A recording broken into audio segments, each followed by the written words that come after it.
Olá, muito boa noite, bem-vindos a mais uma edição semanal da ADEP TV e hoje com o tema do Dia Mundial do Ambiente. Apesar da comunidade científica estar-nos a avisar desde o final da década de 70, já do século passado, que o estilo de vida humano estava a produzir alterações no clima do nosso planeta, nós não temos ouvido. E hoje estamos a 5 de junho de 2021, vejam só, no Dia Mundial do Ambiente. E a geração atual está perante um acelerado agravamento das condições climáticas e a caminho de um ponto sem retorno ambiental, em que o fenómeno do aquecimento global, se nós não o pararmos entretanto, poderá alimentar-se a si próprio e escapar totalmente ao controle humano. E cada um de nós, a humanidade, tem um enorme desafio pela frente. Aprendermos a viver juntos, de forma saudável, promovendo a igualdade e a justiça, mas dentro dos limites sustentáveis do nosso planeta. E isto devia ser uma preocupação de todos, mas infelizmente ainda não é. E para conversarmos sobre este tema e de como a ecologia e a espiritualidade se encontram, hoje temos o prazer de ter connosco o jornalista brasileiro André Trigueiro. André, boa noite, boa tarde aí no Brasil. Obrigado aqui por ter aceitado este nosso convite para estar aqui logo no Dia Mundial do Ambiente. Quando soubemos que era o Dia Mundial do Ambiente, lembramos logo de si.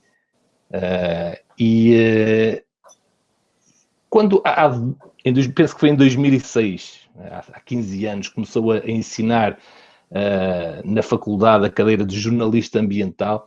Acreditava que hoje no planeta nós estivéssemos a levar mais a sério esta necessidade de preservação ambiental, ou que pelo menos fossem perceptíveis mais e melhores indicadores de um desenvolvimento sustentável? Carlos, é um prazer estar aqui com você novamente, aos amigos portugueses, aos amigos brasileiros. Boa tarde para quem está no Brasil, boa noite para quem está em Portugal. Olha, em 2004, quando começamos esse trabalho na PUC, de fato, percebíamos com muita clareza a imensa dificuldade de se mudar a cultura, porque quando a gente fala de, eu diria, uma cultura sustentável, a gente está falando de mudanças estruturais, que vão muito além de um ecodesign. Então, a gente está falando de hábitos, comportamentos, estilos de vida, padrões de consumo, e isso não se muda tão rápido. Respondendo objetivamente à sua pergunta, sim, houve muitos avanços, e é preciso reconhecê-los, mas, especificamente nesse momento do Brasil, há um gigantesco retrocesso. Talvez é a primeira vez na nossa história que experimentamos uma política antiambiental, justamente no país que é uma potência mega biodiversa. E isso tem sido muito doloroso.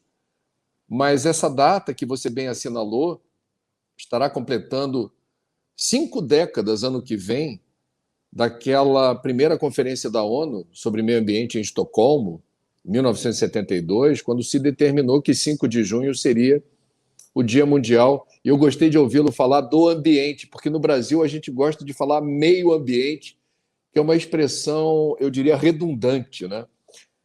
Eu prefiro o ambiente sem o meio, mas tudo bem.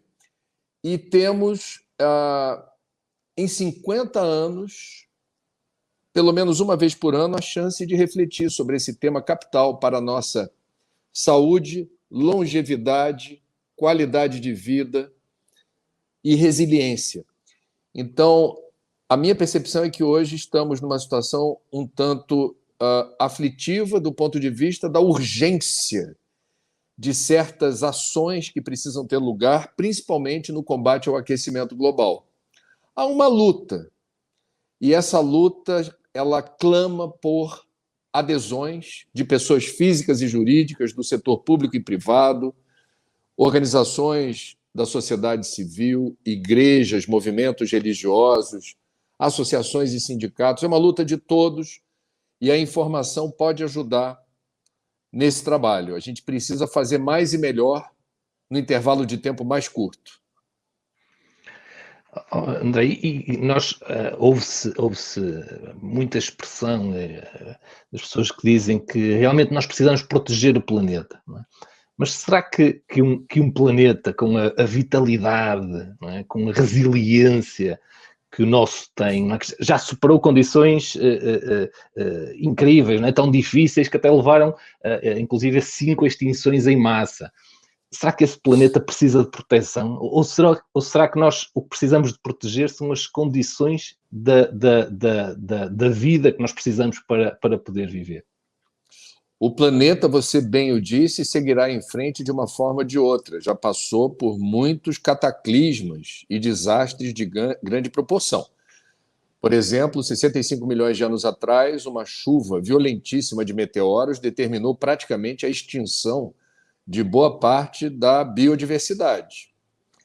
E o planeta se reconfigurou e a vida encontrou caminhos para se reconstituir. Você o disse muito bem. A questão não é salvem o planeta, é salvem-se. Nós precisamos de água limpa, solo fértil, ar puro, que seria o pacote básico de sobrevivência na nossa casa planetária. E a ação da humanidade, nós somos o topo da cadeia evolutiva, os maiores predadores do planeta, feitos, segundo a tradição judaico-cristã, à imagem e semelhança do Pai, com intelecto superior, intuição, noção de Deus, pensamento complexo, e nós estamos determinando, e isso é muito, eu diria, desafiador e intrigante, a sexta extinção mais brutal da história da natureza, extinção em massa.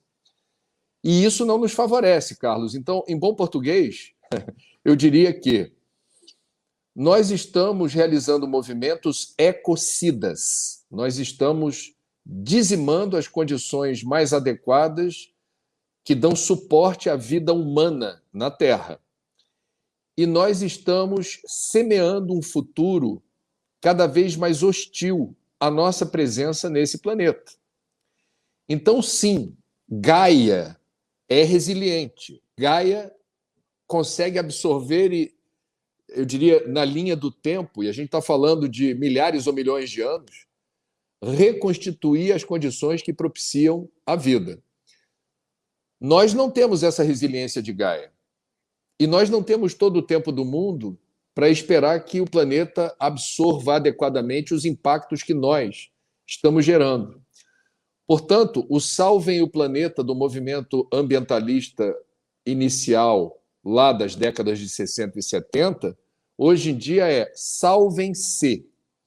Sem um planeta sadio, sem a gente proteger o clima, nascentes e mananciais de água doce, sem a gente rever o consumismo, o lançamento indiscriminado de rejeitos e resíduos, lixo que se multiplica de forma escatológica, numa progressão geométrica, destruindo florestas, fauna, flora, a biodiversidade, pulverizando veneno, pesticidas de uma forma indiscriminada, realizando, por vezes, a transgenia irresponsável.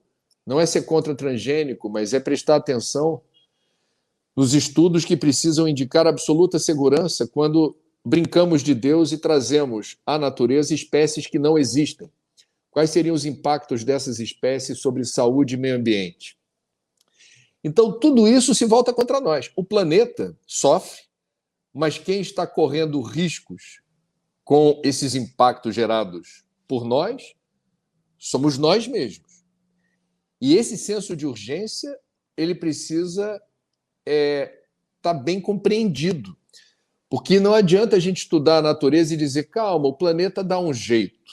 Lá na frente o planeta resolve esses problemas. É verdade, é bem provável que até uma hecatombe nuclear, depois de alguns bilhões de anos, a gente consiga reduzir a zero a radiação. Ok. Quem vai pagar para ver? E qual é a chance que teríamos se mantivermos essa jornada, eu diria, desastrosa, que promove de uma forma tão gratuita, porque nós temos conhecimento, ciência e tecnologia para fazermos diferente. Se a gente insiste fazendo business as usual, daquilo que já se revelou o caminho do desastre, aí explica-se os mesmos resultados. O antropoceno, quer dizer, essa era geológica em que nós interferimos de tal maneira no software inteligente da vida que o planeta já não pode ser explicado sem nós. E isso não é propriamente um elogio à nossa espécie. A gente precisa descobrir como estabelecer relações de maior inteligência e equilíbrio com o meio natural. Por exemplo, vou dar um exemplo concreto. Portugal, até onde me foi possível acompanhar essa história, tem um protagonismo na energia maremotriz, de aproveitamento da maré, das ondas, do fluxo das correntezas para produzir energia limpa e renovável. Isso é inteligente.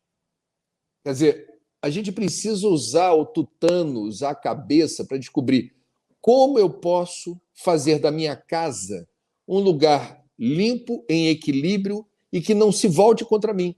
A minha casa tem que ser confortável para mim, tem que ser um lugar que eu goste de estar e não ameaçador a mim. Não tem planeta B, não tem plano B. Ou a gente faz a coisa certa nesse mundo, ou teremos consequências não, eu diria, auspiciosas. André, antes de passarmos aqui às questões que já estão a aparecer das pessoas que também querem participar e bem desta conversa, a França, que há uns meses, criou uma legislação para o André falava dos ecocidas, para que o ecocídio seja um delito, não é? Ou seja, para punir a poluição ambiental. Acha que isto é uma conquista civilizacional? Sim, sem dúvida. E dou como certo, mas não tenho nenhuma autoridade para falar o que eu vou dizer. É uma intuição. Acho que ainda nesse século teremos um arcabouço jurídico internacional, legislação transnacional, que replique para todo o planeta o que já existe, por exemplo, na União Europeia, em vários aspectos da legislação ambiental comum ao bloco. Então, é um tanto óbvio para mim isso, porque o planeta é menor e mais frágil do que muita gente imagina. Eu vou dar um exemplo. Inexiste um tratado internacional dos oceanos. É incrível, a gente não tem ainda, na legislação internacional, regras comuns sobre pesca predatória ou sobrepesca, poluição das águas, proteção das áreas geladas, quer dizer, o derretimento do Ártico tem feito aparecer mais superfície de água e tem ocorrido uma disputa pela produção de petróleo e gás em jazidas que estavam encobertas pelo gelo sem nenhuma regulação internacional consistente. Então, temos várias questões em aberto e acho que ainda nesse século teremos, sim, uma legislação internacional sobre oceanos e acho que uma legislação que combata firmemente o ecocídio é um avanço civilizatório e vem para ficar. André, se calhar sou eu que sou um bocado impaciente, mas, por exemplo, aqui na França, se calhar temos o líder dos países do G7 até do G20, que se calhar é mais ambientalista, não é? Tem mais vocação para produzir legislação ambiental, mas ele, em 2018, procurou criar taxas para os combustíveis fósseis e o país virou de pernas para o ar com os coletes amarelos, não é? Agora, mesmo recentemente, ele pretendeu diminuir os voos domésticos para distâncias que ficassem a menos de 2 horas e meia de comboio. Teve que recuar também por causa da pressão que teve. Mesmo o próprio ecocídio começou por ser um crime e passou a ser uma ofensa. Ou seja, mesmo quando há vontade política, parece que há aqui outros obstáculos sociais e económicos que não deixam as coisas avançarem na direção certa. Não acha? Como é que nós vamos conseguir? Os cientistas falam na meta que esta década tem que ser esta década. Mas eu acho que 10 anos vai ser muito pouco para conseguirmos fazer aquilo que é preciso. Você formulou muito bem a questão. Acho eu que o que aconteceu na França foi a sobretaxa sem as devidas compensações, sem uma política fiscal ou tributária inteligente. Porque quando você apresenta apenas o porrete e diz assim, é dar ou desce, tem que fazer, precipita uma reação à altura. Vejamos o que Joe Biden está fazendo nos Estados Unidos. Lá eles têm dinheiro. O pacote de Biden para investimentos no sentido de reduzir a emissão de gases de estufa é uma dinheirama que aquele país nunca viu aplicada nessa direção. É um capital monumental, um investimento colossal. Então, eu penso que falta, é a minha opinião, falta inteligência para a gente estimular setores da economia que vão na direção que você mencionou, sem que isso soe como punição apenas, sem que isso seja o braço forte do Estado oprimindo de uma hora para outra quem emite gases de estufa a partir da queima de combustível fóssil. Eu acho que a gente precisa criar muitos estímulos para o que não seja combustível fóssil, a chamada economia de baixo carbono. Ela tem que ter ferramentas sofisticadas e inteligentes que abram caminho para inovação tecnológica, investimentos naquela linha que está na crista da onda. Está muito interessante a gente ver mundo afora e virou moda. O ESG, ambiental, social e governança, que o setor privado está querendo se pautar na direção de investimentos sustentáveis. Carteiras de investimento, eu não quero me envolver com desmatamento, eu não quero me envolver com produção de combustível fóssil. O setor privado já fez uma escolha. Agora, setor público, você tem que criar estímulos. Não dá para associar meio ambiente ao discurso do não, ao discurso da multa, do castigo que o Estado vai aplicar se você não se ajustar rápido. Mal comparando, Carlos, é como um pai ou uma mãe que não quer que o filho fique o tempo todo na internet, videogame, jogos eletrônicos. E aí aplica o castigo no filho. Você vai ficar de castigo porque você está muitas horas na internet, está muitas horas nos games. E os pais não oferecem alternativa de lazer, entretenimento para os filhos. Se abdicam da responsabilidade que têm e só se lembram que o filho está fazendo a coisa errada, está muitas horas, você está estudando pouco e está muito tempo nos games, e deixa o garoto de castigo, corta a mesada, proíbe acessar a internet sem oferecer alternativas. Aí não tem graça, aí não funciona bem assim. Ok. Tem que ser mais paciente, não é? Temos que ser.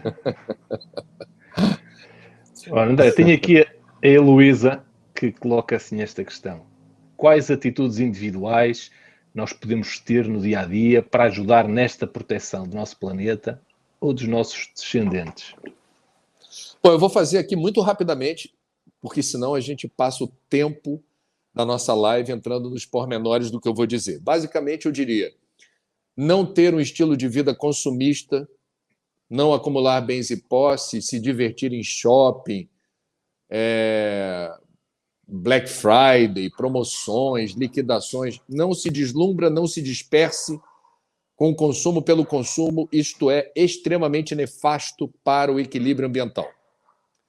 2, em sendo importante adquirir alguma coisa, consumo consciente, escolhendo empresas claramente vocacionadas, certificadas do ponto de vista socioambiental. 3, de alguma maneira, veja o que está ao seu alcance fazer para não agravar emissões de gases estufa. Curtas distâncias percorridas a pé ou de bicicleta ou do meio de transporte mais sustentável que você possa dispor. Economizar energia sempre. Verificar na sua casa se seria possível instalar placas fotovoltaicas, coletores de água de chuva, de alguma forma, se cercar dos cuidados envolvendo esse consumo racional de água, priorizar alimentos orgânicos, se você tiver a condição de fazê-lo, esse setor da economia que precisa crescer, ser um cidadão consciente, exigindo da escola dos seus filhos que tenha um projeto pedagógico, uma grade curricular, que não replique o analfabetismo ambiental. As novas gerações não podem sair da escola ou da universidade sem entender o tamanho dessa crise ambiental que já estamos experimentando. Então, tem um projeto pedagógico que precisa preparar essa garotada para o mundo que já chegou, que é o mundo dos grandes desafios, fazendo a promoção da cultura da sustentabilidade. Reunião de condomínio, os vizinhos, as ações coletivas que aludam a movimentos que possam reduzir impactos ambientais, né? São várias as possibilidades e exemplos assim de como uma comunidade pode eleger prioridades nessa direção. Eu vou dar um exemplo: carona solidária. Quem está indo para o centro da cidade? Você vai de carro? Vou. Podemos ir juntos? Quer dizer, você pensar quais seriam as soluções inteligentes e que aludem a parcerias, a coletividade, que reduzem impactos. E escolher candidatos nas eleições que tenham propostas execuíveis, inteligentes, que promovam um desenvolvimento limpo, que não seja mais do mesmo, que tenha propostas inovadoras para acelerar processo na direção de um mundo melhor e mais justo, que precisa ser um mundo sustentável. Então, ser um bom eleitor, um bom cidadão, se você tem algum credo, alguma crença religiosa, movimentar significa ver em que medida a sua agremiação religiosa, doutrinária, espiritualista, pode também se irmanar na direção de rotinas menos impactantes. Plantar árvores sempre, reduzir consumo de proteína animal é um bom desafio, e por aí vamos. André, e aproveitando aqui esta questão de política que estava aí a falar, que o Pedro fala o que é que o André, como é que vê o regresso dos Estados Unidos ao Acordo de Paris, 4 anos depois de Donald Trump ter anunciado a retirada, com o presidente Joe Biden a comprometer-se a fazer da luta contra a mudança climática uma alta prioridade. Tivemos aqui 4 anos numa estagnação e perdidos quase em termos dos Estados Unidos, não foi? Foi no sentido federal, a Casa Branca se omitiu, mas vários governadores e prefeitos americanos, mesmo alguns de partidos do presidente Trump, do ex-presidente Trump, do Partido Republicano, declararam publicamente que não saíram do Acordo de Paris. Os Estados Unidos ainda são o segundo maior poluidor do planeta, a China é o primeiro. Esses dois países juntos respondem por aproximadamente 45%, algo por aí, das emissões globais de gases de estufa. Razão pela qual o retorno de Biden ao Acordo de Paris tem um impacto muito importante na geopolítica ambiental e determina pressões positivas, inclusive sobre o Brasil, que também colou nessa omissão do Trump, na desimportância criminosa de Trump em relação à redução dos gases de estufa.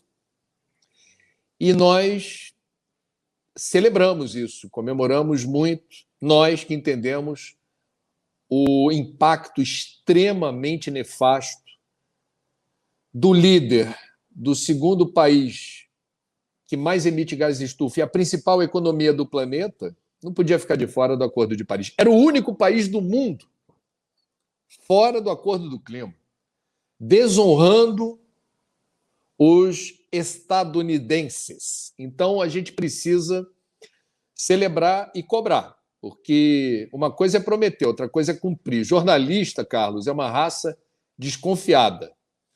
A gente sempre celebra, mas com alguma cautela, esperando o resultado. Ok. Mas pelo menos parece que, parece que estamos num sentido diferente, não é? Sim. E já agora, em 2017, o New York Times fez um inquérito grandioso na percepção dos americanos, a percepção que os americanos tinham do aquecimento global. E pelo menos para a minha própria surpresa, eles concluíram que grande parte desses americanos, cerca de 70%, acreditava que o aquecimento global era uma realidade e que iria causar prejuízos nos Estados Unidos. Aqui, o curioso da questão é que apenas uma pequena parte desses americanos que acreditavam que o aquecimento global era uma realidade, acreditavam que seriam pessoalmente afetados. Não é? Ou seja, a ideia de interdependência deste sistema todo integrado é algo que parece que ainda não está muito assimilado pelas pessoas, não é? O que é que podemos fazer para melhorar esta percepção?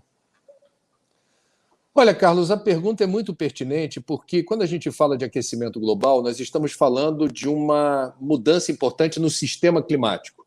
E o sistema climático é muito complexo. A ciência climática, para a gente entender, por exemplo, vou dar um exemplo. Aqui no Brasil, no Jornal Nacional da TV Globo, eu fiz uma série com a minha colega Cláudia Geiger, jornalista do Pantanal, para explicar por que o Brasil perdeu 30% do Pantanal de Mato Grosso, né, por incêndios. E um fator importante, não o único, foi uma secura, uma estiagem violentíssima que acabou determinando a maior propensão à queima daquela vegetação que deveria estar submersa na água e ficou exposta. Então, qualquer faísca determinaria um incêndio de grandes proporções. Eu tive que entrevistar um cientista climático da Agência Espacial Americana, da NASA, porque é o mesmo fenômeno que está relacionado com o clima em outras partes do mundo, o mesmo fenômeno que está conjugado com o aparecimento dos furacões no hemisfério norte, na costa americana, costa leste, impactou a estiagem, a secura do Pantanal. Explicar isso não é tão simples. Então, eu acho, o primeiro desafio é comunicar o aquecimento global. Por que o planeta aquece? Não é simples. Quem tiver boa vontade vai entender, mas não é simples. E dois, eu vou te dar outro exemplo de como didaticamente é possível explicar isso hoje no Brasil. O brasileiro está pagando mais cara a conta de luz, muito mais cara, porque a hidroeletricidade predomina no Brasil. Só que os reservatórios estão com o nível de água baixo. E não é agora, já vem de 7 anos para cá. E os cientistas dizem, não é passageiro, isso veio para ficar, é o novo normal do clima, é o novo ciclo hidrológico. Então, veja, quando dói no bolso, a gente entende mais rápido. A gente está pagando uma conta de luz mais cara porque temos menos chuva. E estamos tendo menos chuva por causa da mudança climática. E a mudança climática é resultado do aquecimento global. Então, a gente vai ter que fazer essas conexões para mostrar de que maneira a elevação da temperatura média do planeta encarece os alimentos, expõe a saúde com os extremos climáticos, encarece a energia em países como o Brasil, onde a hidroeletricidade é predominante, e assim a gente vai comendo pelas beiradas, como se diz aqui no Brasil, para chegar no cerne da questão. Ou a gente entende a urgência de reduzir emissões de gases de estufa com a queima de petróleo, carvão e gás, com os desmatamentos, principalmente os ilegais, com a fabricação de cimento, com o lixo orgânico que apodrece a céu aberto. Tudo isso vai contribuindo para um cenário muito difícil e hostil. A gente está muito assustado com a pandemia. As pessoas não se deram conta do que significa um clima em desordem numa escala maior do que hoje. É algo bem bem preocupante. E as pessoas deviam estar mais preocupadas, é verdade. André, há pouco falava do consumo, não, do consumismo, não é? Que é algo que o André gosta de debater bem, não é? E que é algo que domina as nossas sociedades, não é? Este vício compulsivo de comprar, de gastar, de consumir, não é? Como o André usa essa expressão, como se fôssemos predadores do nosso planeta, não é? Só que como é que conseguimos conciliar algo que parece que está cada vez mais a aumentar, sobretudo onde as pessoas acabam por optar por aquilo que às vezes é mais barato e mais poluidor, porque o preço, como disse o André, não está refletido muitas vezes no preço do produto, não está refletido aí o impacto ambiental, mas é mais barato, é mais poluidor, é mais fácil. Muitas vezes as pessoas compram as coisas porque é mais fácil, já vem pronto, já vem embalado com a embalagem, não é? Como é que conseguimos transformar este vício destrutivo, não é? Para o planeta, num consumo consciente, não é? Em que cada um de nós, no mundo ideal, não é? Seríamos consumidores informados, preocupados, conscientes e sobretudo, eticamente responsáveis. Penso eu que é um conjunto de ações que se complementam. Uma delas é na área da comunicação. Eu vou dar um exemplo. Alguns canais de streaming, não quero fazer propaganda aqui de nenhum deles, têm documentários espetaculares mostrando, por exemplo, como uma camiseta de malha baratinha é barata porque vem de lugares do mundo onde a legislação ambiental é frouxa, os trabalhadores são explorados com salários paupérrimos e há um impacto ambiental terrível por essa malha, principalmente malhas coloridas, que impactam as fontes de água. E o setor da economia que mais demanda veneno, pesticida, agrotóxico, é justamente o setor têxtil. Então, estou dando um exemplo. Existem vários documentários mostrando como a indústria da moda é predadora. Então, tem uma nova geração que está chegando aí que está dizendo assim: não me interessa mais achar que eu preciso estar muito preocupado com o que está na moda sem que o meu guarda-roupa tenha ainda sido usado como eu acho que deve. Também a comunicação em relação ao impacto causado pela produção de proteína animal nos últimos anos, Carlos, é impressionante a quantidade de crianças, adolescentes e jovens que, tendo pais carnívoros, vivendo em famílias onde todo mundo come carne, essa garotada não quer comer carne.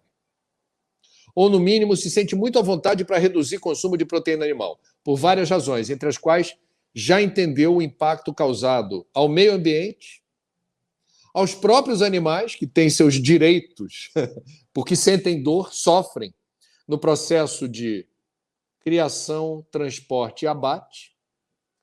E esses recursos de comunicação expõem, como nunca antes, as mazelas da sociedade de consumo. Eu dei dois exemplos aqui, moda e alimentação. Uma outra questão é a seguinte: a gente precisa quebrar tabus. No Brasil, 200 anos atrás, tínhamos um debate sobre abolir ou não a escravidão. O Brasil foi um dos últimos países do mundo a abolir a escravatura. E havia debates em jornais impressos. Por que abolir, por que não abolir? Os escravagistas diziam: se dermos liberdade aos escravos, a economia quebra. A economia do Brasil vai quebrar. Os abolicionistas, por sua vez, diziam: não há lógica em o Brasil ostentar a desonra, a humilhação de continuar explorando a mão de obra escrava. Como se sabe, a abolição da escravatura veio, a economia não quebrou. Agora, o Brasil tem uma dívida histórica com a população negra que não foi até hoje devidamente reinserida em condições de igualdade social no meio em que a população brasileira está inserida. Muito bem. É falsa a tese de que a gente precisa ter o consumismo como indutor de uma economia aquecida. Eu não vou ter muito tempo para discorrer sobre isso, mas apenas para lembrar. Se a gente tem como propósito erradicar fome e miséria do planeta, se essa é uma meta humanista que a gente vai entender, independentemente da convicção política e ideológica, que é justa, não é possível promover a inclusão social sem muito consumo de água, matéria-prima e energia. Ou seja, eu preciso que todo mundo coma ou tenha acesso a 2.400 quilocalorias por dia para erradicar a fome, moradia digna, acesso à educação, à saúde, lazer, entretenimento. Pacote básico para uma vida, eu diria, digna. Nada disso se faz sem uma infraestrutura que vai demandar muita água, matéria-prima e energia. Então, para eu elevar o patamar de qualidade de vida dos estratos sociais menos favorecidos, eu preciso desacelerar o apetite voraz de consumistas, que são parasitas, são predadores. Essa vida abastada de você ter 50 pares de sapato, 32 casacos, 12 óculos, 15 relógios, isso não faz sentido. Isso não faz sentido. Agora, deixa eu fazer um recorte espírita, porque muita gente que nos acompanha é espírita. Se a gente perceber a encrenca, o problema, que é ser consumista, do ponto de vista espiritual, é simples. Quando a gente vai entender a pluralidade dos mundos habitados, que é como os espíritas falam das muitas moradas do Pai, segundo Jesus, de acordo com os evangelistas, mencionou. Nós temos diferentes categorias de mundos habitados. O mundo primitivo, onde já estagiamos, tem como principal característica o apego à matéria. Nós estamos, nesse momento, num outro gradiente, num outro nível. Mundo de provas e expiações na direção de mundo de regeneração. Quem hoje se diz consumista está aquecendo um aspecto do seu ser que já deveria ter sido abafado, sublimado no estágio anterior do apego à matéria. Então, não faz sentido, em pleno século XXI, num mundo tão desigual, com tanta miséria, fome, exclusão, as pessoas se divertirem consumindo o que não é necessário. É simples assim. É o que eu penso. E agora colocou aí o tema de espírita. O André também é alguém muito ligado ao espiritismo, à espiritualidade, não é? E será possível nós vivermos uma espiritualidade saudável sem estarmos de olhos e corações bem abertos, não só para as pessoas, mas também para a natureza e para os elos que nos ligam de uma forma tão próxima? Penso que não, e evoco aqui a memória de Francisco de Assis, que 8 séculos atrás trouxe, na sua passagem pela Terra, a enorme contribuição, o legado de percebermos o sagrado na natureza. A natureza também é obra da criação. E nós não estamos na Terra como se estivéssemos num supermercado em que você vai retirando das prateleiras tudo que lhe convém, como se houvesse uma dispensa infinita de recursos. Não. O sagrado está na natureza. Há uma ética civilizatória que pressupõe uma relação, eu diria, de respeito por outras formas de vida e que a gente não esqueça disso, porque isso está embutido num projeto espiritual. Quer dizer, aqueles de nós que consideramos importante a evolução espiritual, seja você católico, espírita, protestante, budista, islâmico, enfim, a tradição que for, esse religare com Deus, essa conexão com uma inteligência superior pressupõe o entendimento do que essa inteligência superior seja. E ela está presente na criação. Então, há que se ter um enorme cuidado. É a ética do cuidado. A ética do cuidado. O planeta não me pertence, eu estou aqui de passagem, sabendo usar não vai faltar. E eu vou, sempre que for possível, ter a noção exata da melhor maneira de eu transitar por esse planeta e fazer uso dos recursos daqui. Eu acho muito bonito, em diferentes tradições dos povos originais do mundo, há certas etnias indígenas do hemisfério norte, especialmente dos Estados Unidos, que realizam algo parecido com algumas comunidades indígenas do Brasil quando você caça um animal na floresta, existe um ritual religioso, porque você está subtraindo a floresta de um ser vivo. E esse ser vivo merece respeito. E o caçador, ele é criado desde cedo para perceber a dimensão ética de subtrair a floresta de um ser que, assim como o caçador, merece viver. Só que por uma questão cultural de hábitos alimentares e a nutrição saudável que para eles passa em algum momento pelo consumo de proteína animal, eles têm essa dimensão. Como é que é o nome daquele filme do James Cameron, que é um desenho, filme? Avatar? Avatar se apropriou disso. James Cameron levou para as telas no filme blockbuster no mundo, ainda é o primeiro em bilheteria, até onde eu sei, esse ritual que é verdadeiro. Então, veja, eu estou dando um pequeno exemplo de como é possível a gente resgatar o franciscanismo. Quem quiser ler a encíclica do Papa Francisco, o querido cardeal argentino Bergoglio, que é o Laudato Si, que traz essa dimensão ética do cuidado. Porque quem acredita em Deus não pode ignorar que a natureza encerra a ideia de Deus e é obra da criação.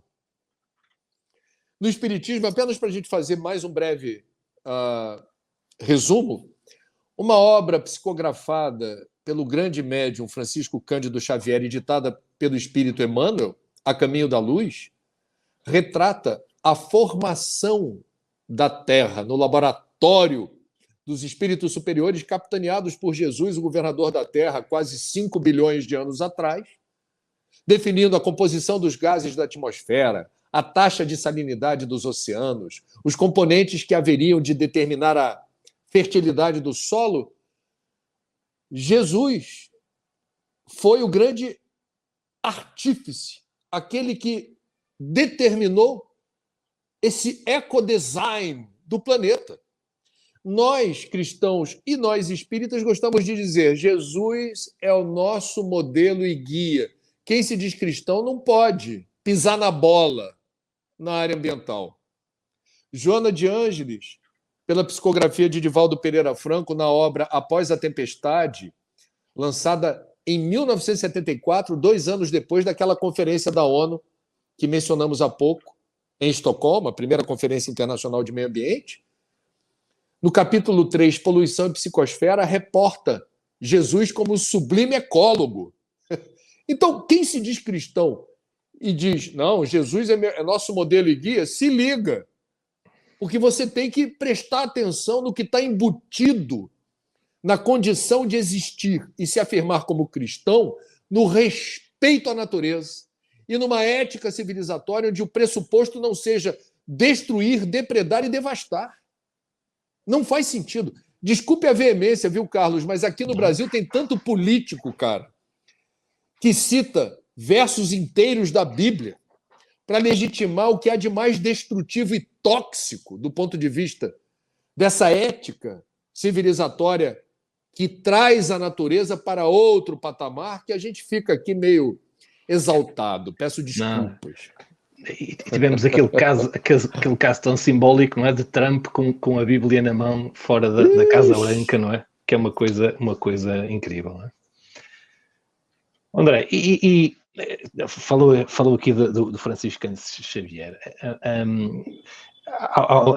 O André Luís, pela psicografia pela mediunidade de Chico Xavier, veio-nos relatar que após a morte física ele foi surpreendido por acusações de suicida, não é? Por ter abusado e maltratado o seu corpo físico. E é algo que os espíritas até se preocupam bastante, falam muito disso. Será que nós também poderemos ser surpreendidos, não é, depois da nossa morte física, com perguntas da nossa consciência, do género: porque foste indiferente em relação à destruição ecológica, à desigualdade, à injustiça? Qual foi o teu empenho de cidadania? Não é? Quais foram as causas que te fizeram sair do sofá, sair de frente da Netflix, não é? O de comodismo dos nossos centros, não é? Que mundo deixaste? O que fizeste tu para merecer fazer parte de um outro mundo? Será que essas perguntas poderão assombrar-nos, André? Ô Carlos, você sabe que cada um de nós é um conjunto incomensurável de experiências desta e de outras vidas. Nós somos a soma de várias personas espirituais que, em sucessivas reencarnações, chegamos aqui. Eu penso que quanto mais consciência se tem do erro,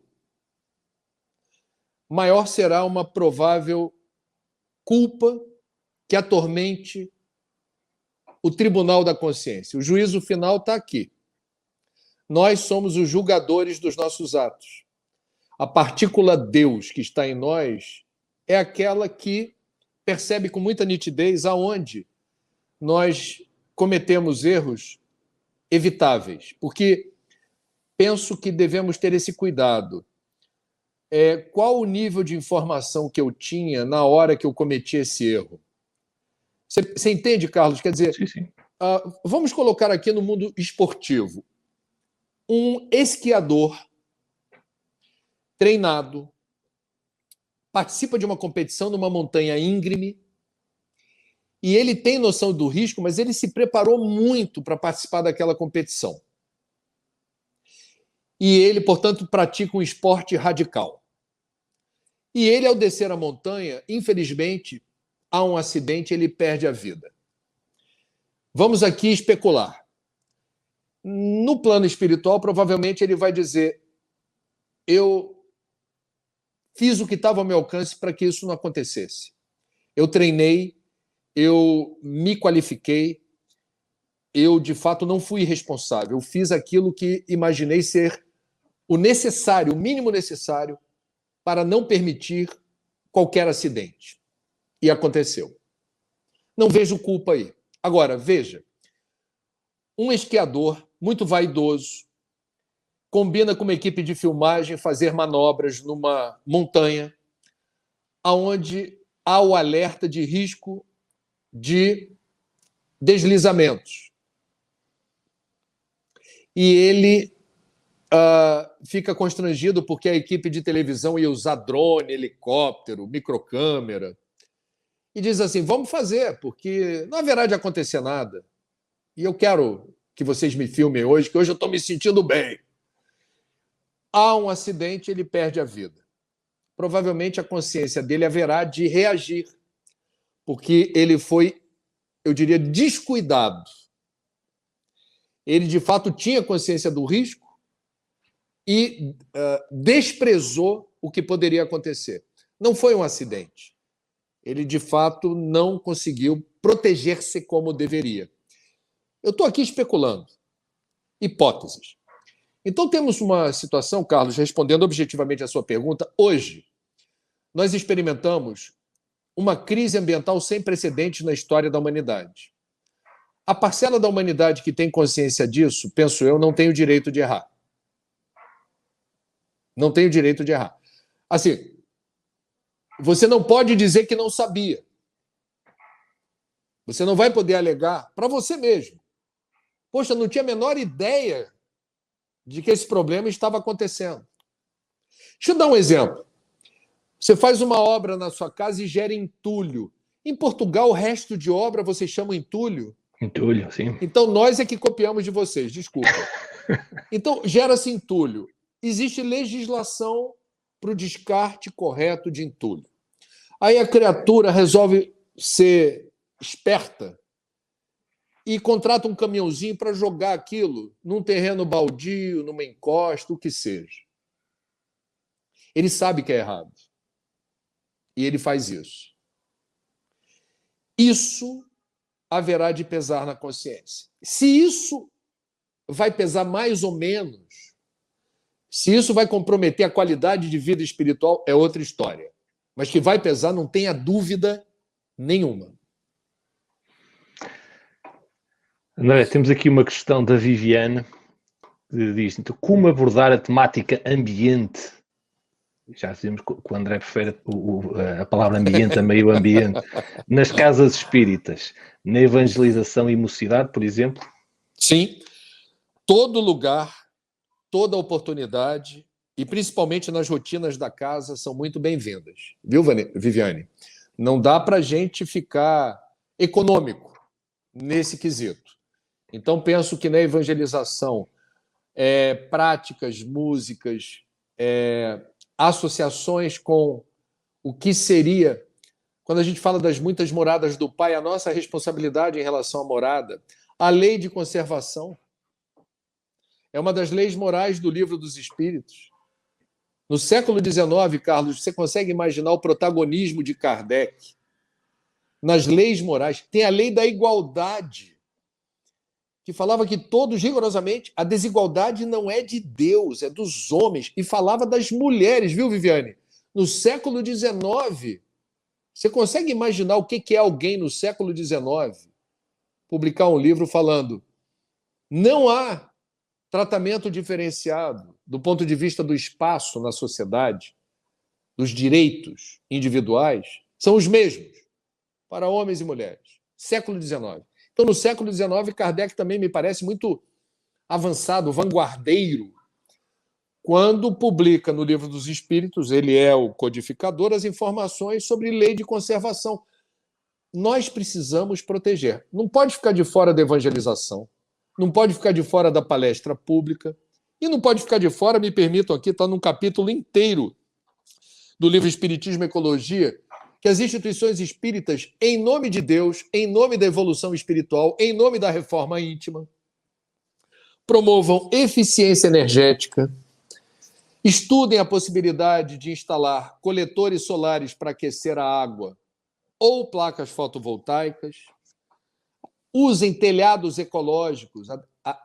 A cobertura da instituição pode ser inteligente, não é apenas para impedir chuva. Otimiza esse espaço. Biodigestores para transformar esgoto em gás de cozinha, coletar água de chuva, construção sustentável com menos impactos, coleta seletiva de lixo. Não use copo plástico para água fluidificada, pelo amor de Deus, senão Francisco de Assis vai ficar chateado com você. Compras sustentáveis, transporte sustentável, como carona solidária, bicicletário, o que seja. Espírita, no mundo real, com os pés no chão. A gente está encarnado para ser espírita aqui. Não fica só falando do plano espiritual. Ah, quando eu desencarnar, eu quero que funcione assim, assado. Não. Nós já somos espíritos, Carlos.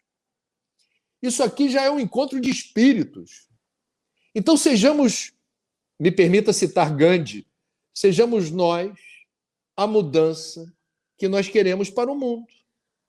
Agora, não tem que esperar, não.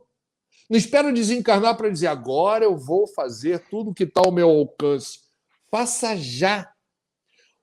A casa projetada por Jesus para nos acolher pede ajustes, reparos urgentes.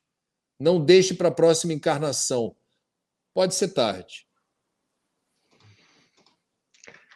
André, se calhar podemos falar também um bocadinho sobre o livro que o André escreveu há mais de 10 anos, O Espiritismo e a Ecologia, e que foi um livro completamente diferente daquilo que existia até então, não é? Uma pedrada no charco. Sim, 12 anos depois, não, o livro foi publicado em 2009, sente que o livro cumpriu o objetivo com que o escreveu? Olha, eu gostaria que os leitores respondessem a pergunta, porque eu fico aqui meio constrangido. Eu penso que sim, Carlos. Pode não ter cumprido. Eu penso que sim, porque eu viajei muito falando desse livro por aí. E percebi, muito feliz, que antes mesmo do lançamento do livro já haviam experiências muito interessantes de práticas sustentáveis dentro das instituições espíritas e visões bem arrojadas de como o espiritismo precisava avançar. Aliás, em atendimento a Kardec, que assinalou que aonde a ciência conseguisse descortinar um horizonte, que o espiritismo não tivesse ainda suficientemente maduro, que o espiritismo convergisse com a ciência. Vamos combinar que em quase 200 anos, o espiritismo, que foi protagonista no século XIX, dessas visões que eu já citei, inclusive na área ambiental, com a lei de conservação, a ciência avançou muito, Carlos. E nós, espíritas, precisamos acompanhar esse voo da ciência. Então, eu descobri muito gratificado que existem excelentes experiências em curso em instituições espíritas que praticam sustentabilidade e replicam esses valores, e percebi uma certa perplexidade de alguns confrades em relação à necessidade da gente perceber que sermos pessoas mais antenadas com o meio ambiente, isso está dentro do pacote da reforma íntima. Percebe? Quer dizer, eu, de fato, entendo que não é possível a gente dizer que fora da caridade não há salvação sem a gente estender a caridade à nossa casa planetária, que é uma casa viva. Como diria James Lovelock, o astrofísico da NASA, criador da teoria de Gaia, a Terra responde a certos impactos como se fosse um superorganismo vivo. Carlos Torres Pastorino, autor de um best-seller do Brasil aqui, que é o Minutos de Sabedoria, ele que foi padre e se converteu para o espiritismo, escreve maravilhosamente bem em alguns de seus livros sobre os elementais da natureza. A natureza pulsa. No livro Espiritismo e Ecologia, há uma mensagem de Emmanuel que eu ganhei de presente, uma mensagem inédita de Emmanuel, que eu ganhei de presente do Oceano Vieira, que é um pesquisador espírita muito importante aqui do Brasil. Eu diria um arqueólogo de registros mediúnicos que não foram publicados e eram desconhecidos, principalmente de Chico Xavier. No início da década de 1950, Emmanuel publicou, através de Chico, ditou uma mensagem chamada Repara a Natureza. Repara a natureza. É linda a mensagem, eu não vou lê-la aqui, que ela é um tanto extensa. Então, nós precisamos entender que a crise ambiental é uma crise ética. E o espiritismo só faz sentido se a gente entender que a reforma íntima alcança um comportamento que leve em conta os limites do planeta. Você não pode ser bonzinho dentro da casa espírita e um predador do lado de fora. Não faz sentido. Esse comportamento dual, ele não me parece adequado. A gente precisa entender o que está em jogo quando a gente percebe o risco de um planeta sob ataque da espécie líder. Nós não podemos fazer parte da ofensiva irracional, a marcha da insensatez, que acelera a devastação dos recursos naturais não renováveis fundamentais à vida. Nós, espíritas, falamos por que não é adequado o suicídio, o aborto, a eutanásia, e na mesma linha de frente, destruir o meio ambiente, não ser sustentável, é um problema que a gente precisa encarar de frente. E André, o próprio livro dos Espíritos, né, tem descrito, pelo menos a primeira edição, quase 10 anos antes de aparecer a ecologia, não é? Aquela lei de conservação, aquilo é quase um tratado ecológico, não é? o necessário e o supérfluo, está lá nas leis naturais o que é que precisamos de fazer e quais são os limites, não é? Não, essa é a pergunta e a resposta que eu mais gosto do Livro dos Espíritos, se não me engano, é a questão 705. Por que a terra nem sempre ao homem oferece o necessário? A resposta é linda, é um tanto extensa, mas ela começa assim: a terra ofereceria ao homem sempre o necessário, se com o necessário soubesse o homem contentar-se. Então, de fato, é muito impressionante a gente perceber como o Livro dos Espíritos é absolutamente pioneiro e vanguardeiro num assunto que hoje se tornou pop.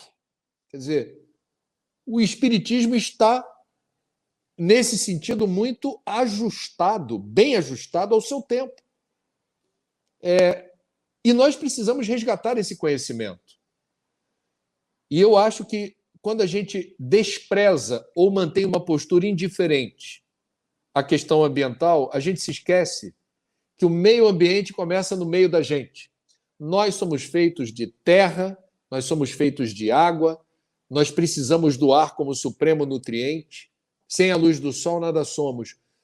Nós não vivemos numa ilha, nós não podemos ter a retroalimentação de um mito absurdo de que seria possível eu viver à margem de uma natureza saudável. Isso não é possível. Então a gente precisa fazer a nossa parte. E lembrando, aqueles que têm menos poder aquisitivo, os mais pobres, são as vítimas mais vulneráveis dos flagelos ambientais, especialmente das mudanças climáticas. A última encíclica do Papa Francisco foi Fratelli Tutti, fraternidade para todos. Fraternidade tem origem na palavra frater, do grego irmão, irmandade. Jesus assinalou com muita convicção no Pai Nosso, é o Pai comum a todos. Todos têm a mesma filiação espiritual. Somos irmãos em humanidade. Então, esse apreço pelo próximo, que é a base do cristianismo, não pode ser diluída ou diluído pela nossa indiferença com as questões ambientais. Porque um meio ambiente em desequilíbrio agrava a desigualdade, produz fome e miséria. Veja a crise migratória, Carlos, é impressionante. Aquela leva de gente que está agora ou a caminho da Europa, pelo norte da África, ou a caminho dos Estados Unidos, pela América Central e México, quando você vai entender por que esse povo está fazendo a migração, claro que existe uma questão econômica e, eventualmente, política muito hostil. Mas repare nas questões ambientais, é bem interessante. Em algum momento de uma entrevista com boa parte dos refugiados, eles deverão mencionar como circunstâncias novas do clima depauperaram a subsistência. O primeiro lugar que o Papa Francisco escolheu, enquanto Papa, para visitar, foi a ilha de Lampedusa. Se lembra? Sim. Lampedusa, que é um dos pontos capitais mais importantes do fluxo migratório que vem principalmente da África. E essa questão migratória, que é uma questão humana que a gente precisa encarar, ela tem, em alguns lugares do mundo, fundamentos muito claros de desastre ecológico e ambiental. André, estamos a chegar ao fim da entrevista.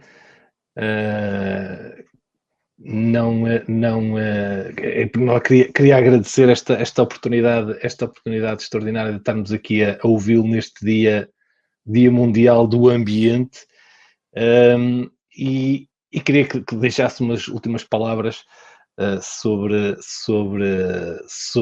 tudo isto, sobre aquilo que a minha expectativa é que sem criar medo, criasse mais responsabilidade, mais preocupação nas pessoas para que elas realmente consigam mudar algumas atitudes e perceberem que precisam de abdicar de algumas coisas. Mas às vezes tenho dificuldade em perceber como é que a gente faz isso. Carlos, em primeiro lugar, com toda franqueza, eu queria dizer que você fez rigorosamente.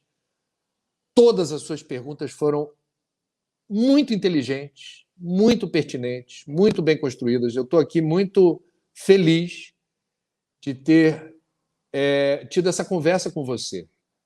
Eu fico muito feliz porque o Espiritismo em Portugal, me permita dizer, respeita, na minha opinião, a origem do movimento espírita, que é uma filosofia espiritualista, né? Eu vi você muito cuidadoso na elaboração das questões, numa direção que, no Brasil, normalmente, um tempo como esse, falando sobre espiritismo e ecologia, provavelmente o eixo magnético ali da conversa, em algum momento, seria fortemente impactado pelo aspecto religioso, que é importante, é a parte mais nobre, mas o espiritismo é, antes de tudo, uma filosofia espiritualista. Então, eu estou muito feliz com o nível das perguntas que você fez, de verdade, muito, muito pertinente. Bom, você me pede palavras finais. Eu queria dizer que nós estamos sendo convidados a fazer algo diferente no nosso dia a dia, porque não é possível construir um mundo diferente com pessoas indiferentes. Nós precisamos sair da zona de conforto, da bolha, sair de cima do muro. Não dá para achar que orando as coisas se resolvem. Oração é fundamental, oração é primordial. Mas existe um provérbio africano que diz: enquanto reza, vai fazendo. Vai fazendo. Então, orar ajuda, mas não resolve. Isso é com o governo. O governo tem que fazer. Bom, então pressione o governo. Nós somos atores políticos. Nós podemos pressionar, exigir, demandar esclarecimentos, prestação de contas. Nós temos um poder que nós ignoramos nas democracias.